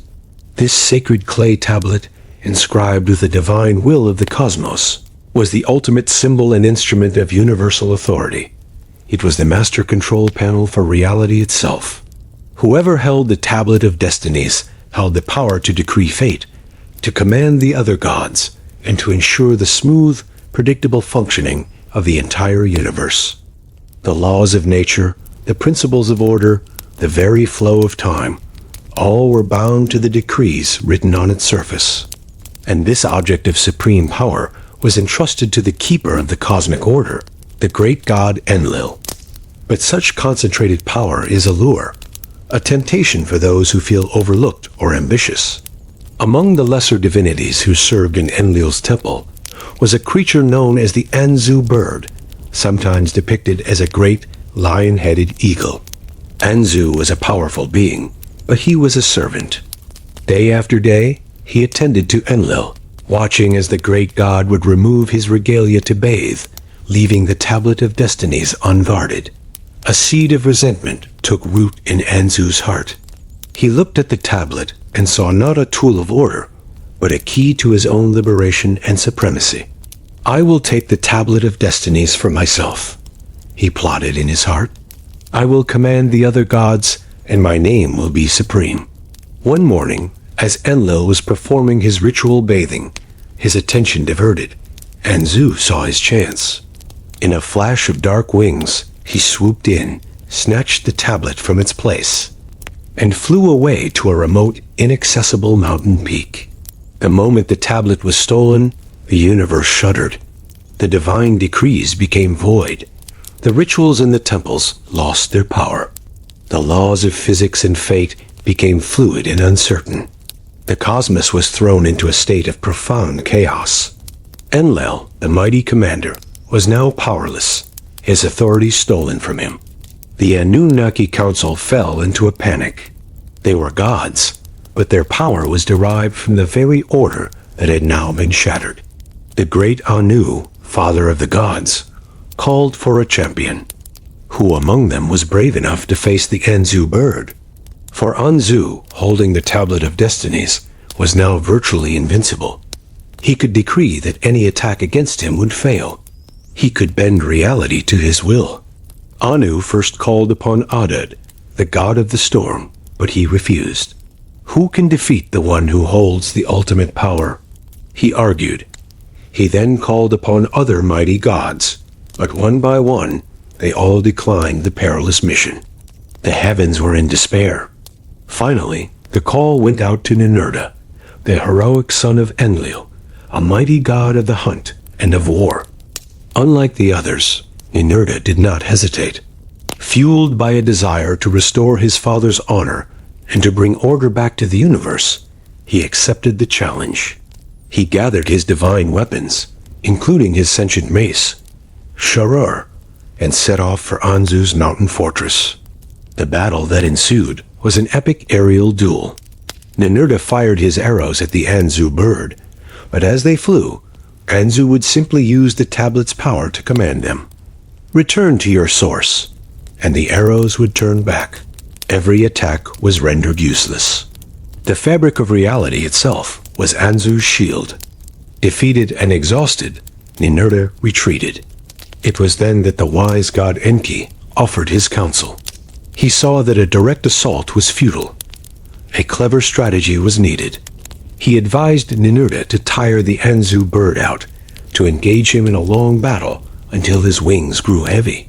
Then, at the right moment, Ninurta was to use his own wings, or perhaps a special arrow, to clip the feathers of Anzu's wings. Without his ability to fly, his primary advantage would be gone. Ninurta returned to the fight, and following Enki's plan, he engaged the bird in a grueling battle of endurance. Finally, seeing his moment, he launched his attack, severing the pinions of Anzu's wings.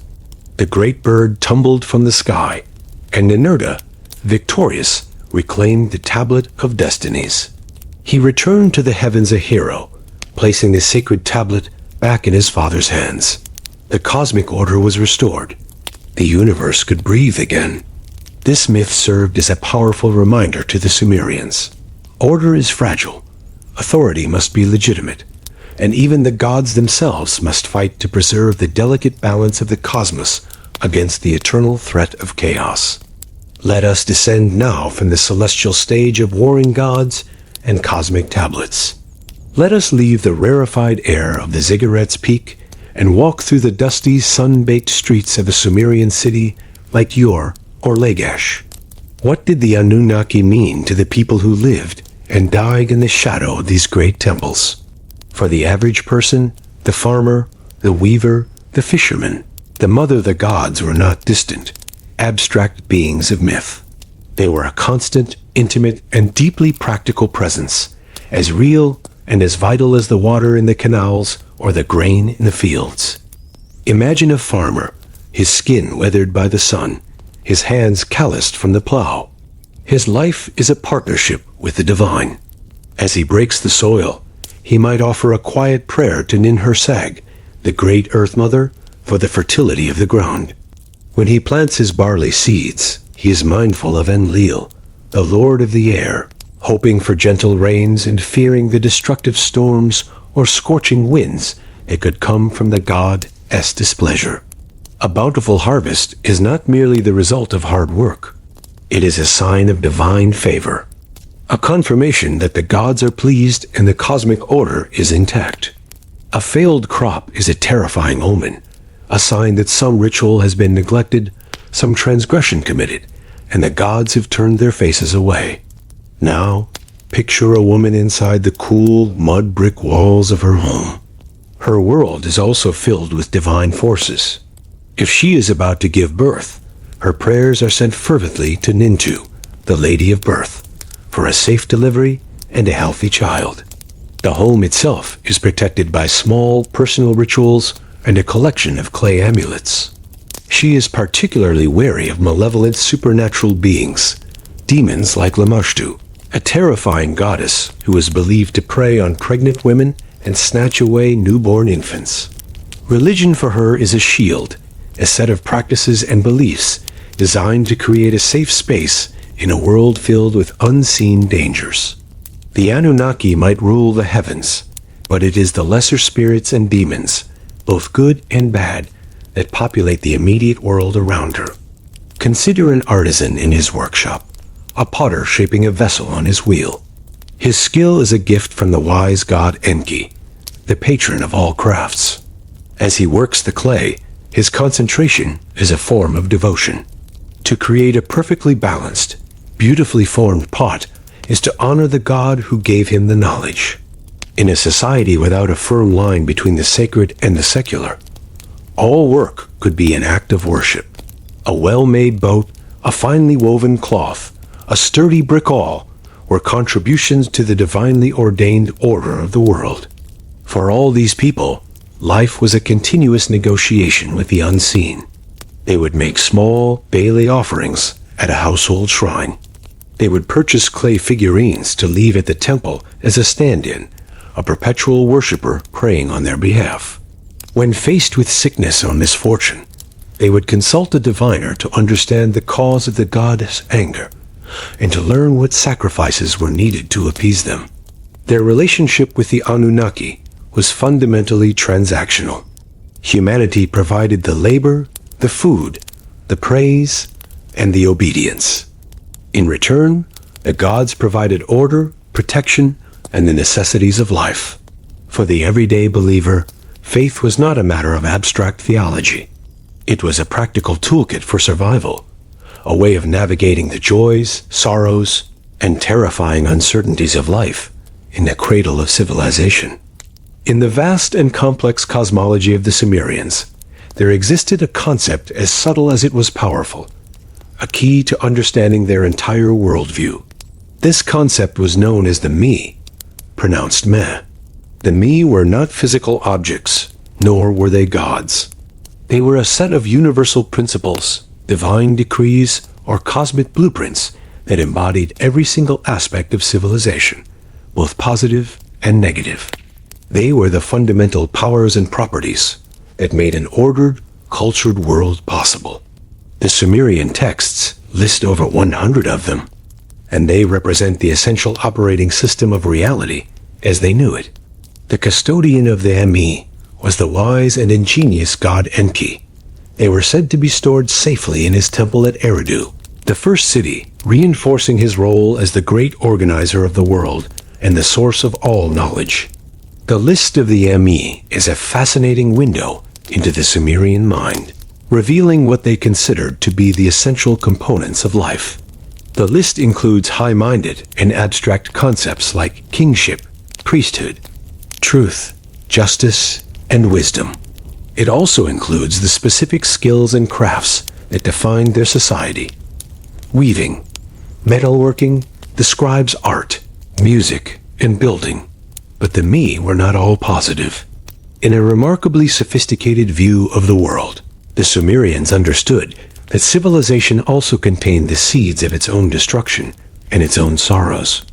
And so, the list of me also includes concepts like deceit, fear, strife, the destruction of cities, and war. This demonstrates an understanding that these darker forces were not random occurrences, but were also fundamental, divinely ordained parts of the cosmic order. Civilization, to be complete, had to contain both its creative and its destructive potentials. The most famous story involving these divine blueprints is the myth of Inanna and Enki, which details how the arts of civilization were transferred from the ancient city of Eridu to the burgeoning metropolis of Uruk. The ambitious goddess Inanna, wanting to raise the status of her beloved city, devises a plan. She travels to Eridu and challenges the great god Enki to a drinking contest. Being a god who enjoyed a party, Enki accepts. As they drink copious amounts of beer, Enki, in his drunken generosity, begins to gift the Ami to his beautiful guest. One by one, he bestows upon her the divine decrees: kingship, the scepter, the throne, the art of the hero, the art of power, until she has loaded them all onto her celestial boat, the boat of heaven. As soon as she departs, a sobered-up Enki realizes the gravity of what he has done. He has given away the very essence of cosmic order. He dispatches his vizier and a host of sea monsters to chase Inanna and retrieve the sacred May. But Inanna, clever and powerful in her own right, successfully fights them off at several points along the river journey and arrives triumphantly in Uruk, where she unloads the Ami to the great rejoicing of her people. Uruk is now the new center of civilization, endowed with all the necessary powers to become a great city. Enki, ultimately, accepts his defeat, recognizing that a new era has begun. From a modern speculative perspective, the concept of the ME is particularly intriguing. If we read the story through the lens of the ancient astronaut theory, what were they? Were they simply abstract laws? Or could they have been something more tangible? Some have theorized that the ME were a form of divine technology, perhaps data crystals, memory devices, or computer programs containing the necessary information to install civilization in a society. The list of skills and concepts reads almost like a list of software modules. This interpretation reframes Enki as a divine programmer and Fa, Inanna, as a clever hacker who steals the source code of reality to upgrade her own city. Whether we see them as philosophical concepts or as cosmic hard drives, the ME reveal a profound truth about the Sumerian worldview. They believed that civilization was not an accident, but a complex, divinely engineered system built upon a set of fundamental and transferable blueprints for reality. The revival of the Anunnaki in the 20th century was inextricably linked to a single captivating name, Nibiru. In the theories of Zecharia Sitchin, Nibiru was not just a mythological place in the heavens, but a physical planet, the undiscovered 12th planet in our solar system. This idea that a massive, undiscovered world was the true home of our creators did not remain confined to the pages of books.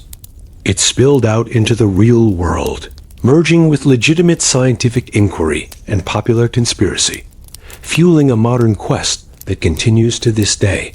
This quest found fertile ground in a long-standing astronomical puzzle known as the Planet X hypothesis. Throughout the 19th and early 20th centuries, astronomers noted slight, unexplained irregularities in the orbits of the outermost known planets, Uranus and Neptune. They theorized that the gravity of a large, unseen planet beyond Neptune, a Planet X, must be tugging on them. This was a respectable scientific endeavor that led directly to the discovery of Pluto in 1930. For decades, the search for a larger Planet X continued, as Pluto was found to be too small to account for the perceived discrepancies. It was into this environment of legitimate scientific searching that the Nibiru theory was injected. Proponents of Sitchin's work saw a perfect match. The astronomers' hunt for Planet X was, to them, the unwitting search for Nibiru. They fused the ancient myth with modern astronomical data, creating a powerful hybrid narrative. The mysterious Planet X and the home of the Anunnaki were one and the same. This belief intensified over the years, spawning countless doomsday predictions. The scientific basis for the original Planet X theory eventually faded. More precise measurements of Neptune's mass, particularly after the Voyager 2 flyby in 1989, showed that there were no major discrepancies in its orbit after all.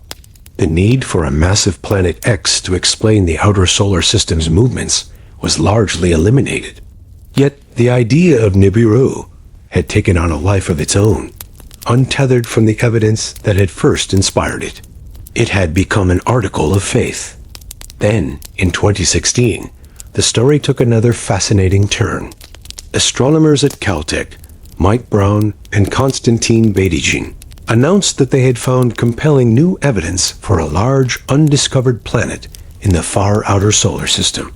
This was not based on the old orbital perturbations, but on the strange, clustered orbits of a handful of small, icy bodies in the Kuiper Belt. These objects all seemed to be tilted and aligned in a way that suggested they were being shepherded by the gravity of a massive, unseen object.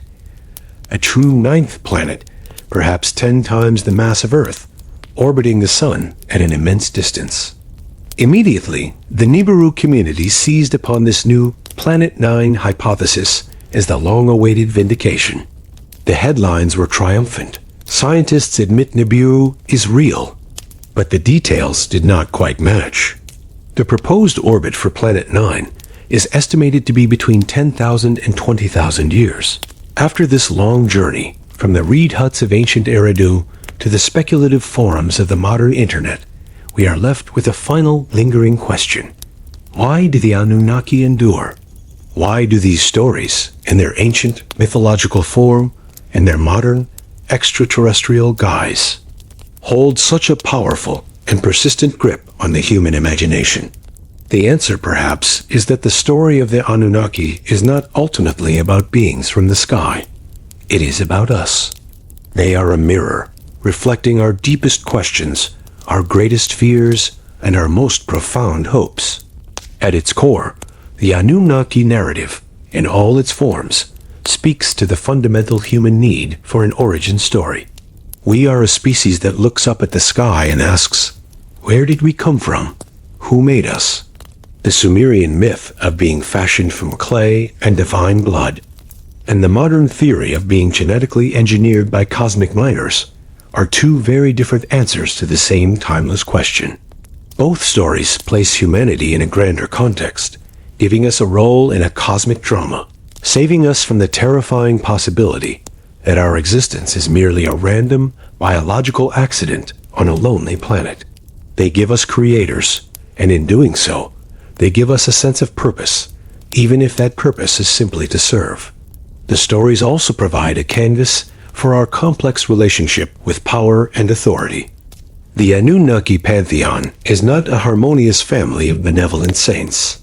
It is a celestial boardroom and a battlefield, rife with jealousy, ambition, rebellion, and political maneuvering. In the conflict between Enlil and Enki, we see the eternal struggle between rigid authority and compassionate wisdom. In the rebellion of the Ujiji, we see the timeless story of labor rising up against management. In the modern retelling, where the Anunnaki are seen as colonial masters who enslave humanity for resources, we see our own histories of exploitation and our deep-seated suspicion of those in power. The Anunnaki are a reflection of our own governance, our own families, our own flawed and hierarchical societies. Finally, the myth provides a vessel for both our helplessness and our hope. The story of the Great Flood, where humanity is wiped out on the whim of a god annoyed by their noise, speaks to a primal fear of our own fragility. It is a recognition that we live at the mercy of forces far greater than ourselves, whether they be angry gods or the indifferent laws of the universe. Yet, within that same story, we find the figure of Enki, the protector who whispers a warning through the wall. He is the embodiment of hope, the belief that even within a vast and powerful system, there may be a compassionate force, a glitch in the program, a helping hand that is on our side. In the end, this is the enduring magic of the Anunnaki. They have become a grand, evolving epic, co-authored by an ancient civilization and our own modern world. The Sumerians looked into the patterns of the sky and the struggles of their lives and saw the faces of their gods. We look back at their ancient texts and into the unknowns of science and see a reflection of our own technological dreams, our conspiracy-laced anxieties, and our unshakable desire to know that we are not alone. The story of powerful beings descending from the heavens to shape our destiny is not just the first story ever written. It may be the one story that we will never stop telling. When you listen closely to the deserts of Mesopotamia, you can still hear it. The soft breath of a civilization that once touched the stars. Long before empires rose, before writing carved memory into clay, before the world learned to count the passing of days, there were stories. Stories whispered in temples of mud brick. Stories carried across the Tigris by drifting reeds. Stories etched by hands that believed the heavens were alive. And in those stories lived the Anunnaki, the radiant ones, the watchers, the lords who shaped the first dawn of humanity. They walked in myths like giants. They carved rivers of wisdom, taught the secrets of fields and seasons, measured the constellations, and lit the earliest lamps of civilization. Some say they were gods. Some say they were ancestors. Some say they were travelers from the deep sky, visitors whose memory never fully left the earth. But as the centuries passed, their temples crumbled, their ziggurats sank beneath blowing sand, and their clay tablets slept in darkness. For thousands of years, still, the stories survived. And maybe that is the quiet lesson the Sumerians left behind, that no civilization is ever truly forgotten as long as one curious soul is still awake enough to listen. So rest now as the ancient rivers fade into silence. Let the night settle softly over forgotten cities. Let the stars shine the way they did for the priests of yore, bright and watchful, as if someone above is still writing in the sky. And remember, the Anunnaki may belong to a distant world, but their legends remain, drifting gently through time, waiting for dreamers like you to find them again. Good night, and may the old gods keep watch over your sleep.